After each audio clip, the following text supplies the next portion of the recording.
मिल जाते हैं। आगे से ही देवी संपदा की अर्थात देवी शक्तियों की सदैव की सृष्टि में आराधना, पूजा, स्तुति, साधना अनेक अनेक प्रकार से की गई थी। इसका अर्थ है कि आपके जीवन में जो श्रेष्ठतम है, जो महत्वपूर्ण है, वो देवी संपदा में अंतर नहीं है। जब तक आप इस आंतरिक देवी संपदा को, देवी शक्ति को जागृत नहीं करते, उतने से पहले जीवन तो है लेकिन उत्सव नहीं। जीवन है आनंद नहीं, जीवन है मुक्ति नहीं। इसलिए अनेक अनेक प्रकार से इस स्त्री तत्व की, इस देवी शक्ति की उपासना भारत के अति प्राचीन काल से की जाती रही है। यद्यपि दुर्भाग्य से अब ये समाज लगभग पुरुष प्रधान है और देवी संपदा को, देवी शक्ति को धीरे धीरे दबा दिया गया, विकृत कर दिया गया और ये सारा संसार एक चीख पुकार में दुख, पीड़ा और दरिद्रता से चारों तरफ से आवृत हो गया, घिर गया। एक समय ऐसा था कि जहाँ सुबह उठते ही देवी की आराधना, देवी की स्तुति आरंभ की जाती थी और अब हम दूसरे ही एक जगत में प्रतिस्पर्धा के, महत्वाकांक्षा के, युद्ध के, तनाव, चिंता और बीमारी के बहुत दयनीय स्थिति के इस जगत से गुजर रहे हैं। और इसका कारण है कि मनुष्य के अंदर ये संतुलन खो गया है। इसलिए हमें इस सृष्टि में तीन तत्वों के लिए तीन व्यवस्थाएं समाज में व्यवस्थित की थी। एक व्यवस्था पृथ्वी, चंद्र और सूर्य, इस प्रकार की तीन तत्वों की आपके शरीर में और सृष्टि में सदैव एक अवस्था दूसरी अवस्था में परिवर्तित होती जा रही है। जब आप गर्भ में होते हैं उस समय आपकी एक निष्क्रिय अवस्था होती है। जब आप बाहर आते हैं एक सक्रिय अवस्था होती है और फिर इसके आगे एक उच्चतम श्रेष्ठतम अवस्था, परम विश्राम की अवस्था होती है, निर्वाण की अवस्था होती है। इस प्रकार से तीन देवियों की, तीन शक्तियों की हमने इस संसार में व्यवस्था की। माँ दुर्गा, लक्ष्मी और सरस्वती। इसका अर्थ है कि एक शक्ति निष्क्रिय है, दूसरी सक्रिय है और तीसरी परम मोक्ष में, ज्ञान में, विश्राम में ले जाने वाली। माँ दुर्गा शक्ति के रूप में इस संसार का प्रतिनिधित्व करती है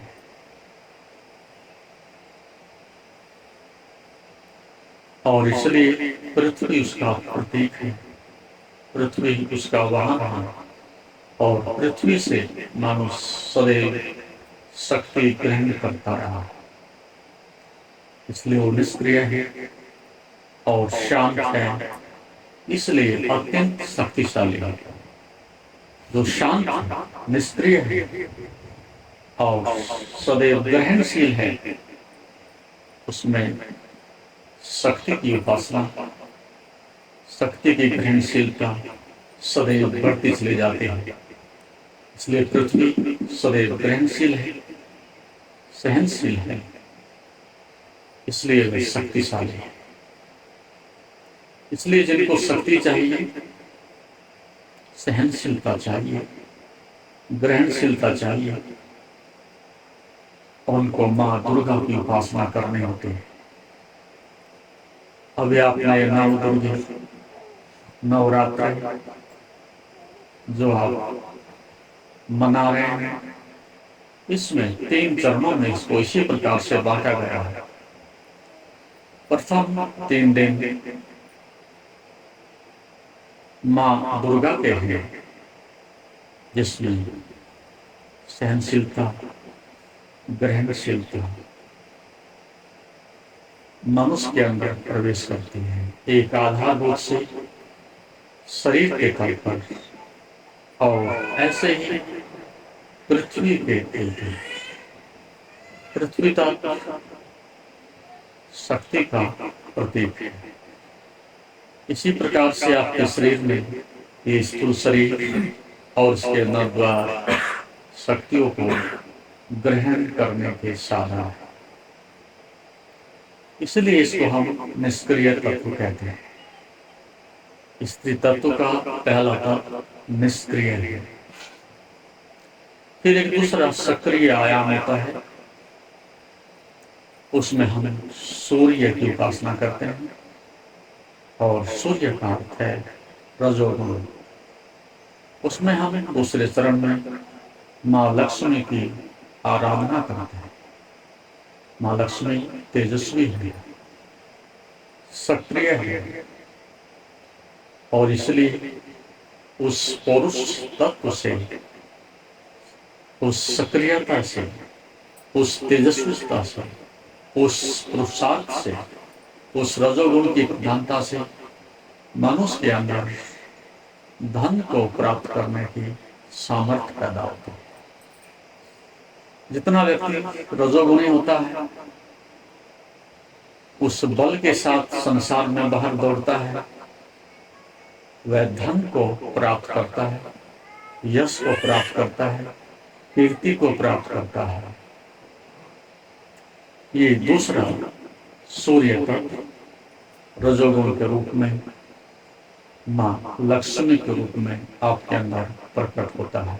ऐसा सदैव होता है, लेकिन विशेषकर जब हम नवरात्रि मनाते हैं, उसमें दूसरे चरण में 3 दिन माँ लक्ष्मी के होते हैं, जिसमें इस प्रकार की रजोगुण की प्रधानता से लक्ष्मी को, धन संपदा को, ऐश्वर्य को प्राप्त किया जाता है। इस प्रकार से ये दूसरा चरण संपन्न होता है। यहाँ तक ये संसार इस ताम और रस की दृष्टि से सब एक रस और समान है। यहाँ तक कुछ अतिरिक्त करने की आवश्यकता नहीं। लेकिन तीसरा चरण जो चंद्र तत्व के रूप में माँ सरस्वती के रूप में जाना जाता है, वह अत्यंत शांत, ज्ञान, प्रज्ञा, मोक्ष और शीतलता का प्रतीक है। ये अंतिम 3 दिन माँ सरस्वती के लिए तब सार्थक होते हैं जब आप आह्वान करते हैं। यदि आप आह्वान नहीं करते तो ये 3 दिन व्यर्थ जाते हैं और आपके अंदर ये क्रांति घटित नहीं हो सकेगी। न मोक्ष होगा, न ज्ञान होगा, न शीतलता होगी, न शांति होगी, न ठहराव होगा। जन्म और जीवन दोनों अवस्थाएं माँ दुर्गा और लक्ष्मी के हैं, लेकिन आरोहण करना, उद्गमन करना और ज्ञान की सरस्वती, ये तभी आपको प्राप्त होती है जब आप आह्वान करोगे तो माँ सरस्वती प्रवेश करती है, अन्यथा प्रतीक्षा ही करते हैं। इसलिए 2 चरण सबके लिए स्वाभाविक है, मनुष्यों के लिए भी, जानवरों के लिए भी, पक्षियों के लिए भी। लेकिन तीसरा अति महत्वपूर्ण है और जीवन का एक चरम शिखर है। और शिखर तक पहुंचने के लिए, ज्ञान को प्राप्त करने के लिए आपके अंदर चंद्र तत्व की, माँ सरस्वती की स्थापना होनी अत्यंत आवश्यक है। इसके बिना आप अपूर्ण हो, अधूरे हो और अत्यंत दुखी हो। इस तीन तत्वों की, पृथ्वी, सूर्य और चंद्र, इनकी उपासना, आराधना, इनका संतुलन आपके शरीर में, आपके जीवन में, आपके प्राणों में, आपके मन में जब एक रस संतुलित हो जाता है, उस अवस्था में आप इस आवागमन से मुक्त होकर के जीवन के परम आंतरिक उस लक्ष्य को प्राप्त करके मुक्त हो जाते हैं। इसलिए आपको ये बात सदैव ध्यान रखनी होगी कि आपके जीवन में तीनों तत्व, तीनों अवस्थाएं, तीनों देवियां सदैव ही सार्थक हैं। और यदि आप इस प्रकार से, इस दृष्टिकोण से इनको सदैव निहारते हो, उनको स्थान देते हो, आदर देते हो, उसी प्रकार से शक्ति को और धन को और ज्ञान को, तीनों को संभाल करके रखते हो, इससे सुंदर जीवन की कोई कल्पना नहीं की जा सकती। यही मनुष्य के लिए आरोहण करने का, नवरात्रि मनाने का, परम आनंद और उत्सव का जीवन मनाने का एक हमारे आदिकाल से। सब्सक्राइब करें हमारे YouTube चैनल योग तीर्थ को और बेल आइकॉन भी दबाएं ताकि आगे आने वाली वीडियोस का नोटिफिकेशन आपको मिलते रहे। ऋषियों का ध्येय रहा है, लक्ष्य रहा है। इसलिए इस शोधन की प्रक्रिया में, इस बोधन की प्रक्रिया में, इस आत्म जागृति की प्रक्रिया में आप सदैव संलग्न रहें, सदैव सक्रिय रहें, सदैव धन से, तप से, आरोग्य से भरे रहें। यही नवरात्रि का संदेश होता है। इसको संभालें, इसको जिएं और सदैव आगे बढ़ें, ऐसा आशीर्वाद है। ओम शांति शांति शांति। जैसा कि आप जानते हैं, शरीर को स्वस्थ और मन को शांत बनाने के लिए योग ही एकमात्र साधन है। जीवन को योगमय बनाने के लिए व योग दर्शन के मर्म को आत्मसात करने हेतु गुरुदेव के आशीर्वचनों को श्रवण करें। उनके द्वारा दिया गया मार्गदर्शन आपके जीवन में सकारात्मक बदलाव लाएगा। अगर आप पतंजलि योग दर्शन सीखना चाहते हैं और इस प्राचीन ज्ञान को अपने जीवन में शामिल करना चाहते हैं तो हमसे संपर्क करें। हमारे योग सत्र न केवल आपके शरीर को स्वस्थ बनाएंगे बल्कि आपके मन और आत्मा को भी संतुलित करेंगे। अधिक जानकारी के लिए हमें नीचे दिए गए विवरणों पर संपर्क करें। हमारे साथ इस योग यात्रा की शुरुआत करें और अपने जीवन को शांति और सकारात्मक ऊर्जा से भरें। धन्यवाद। आपका दिन शुभ हो। ओम नमस्ते।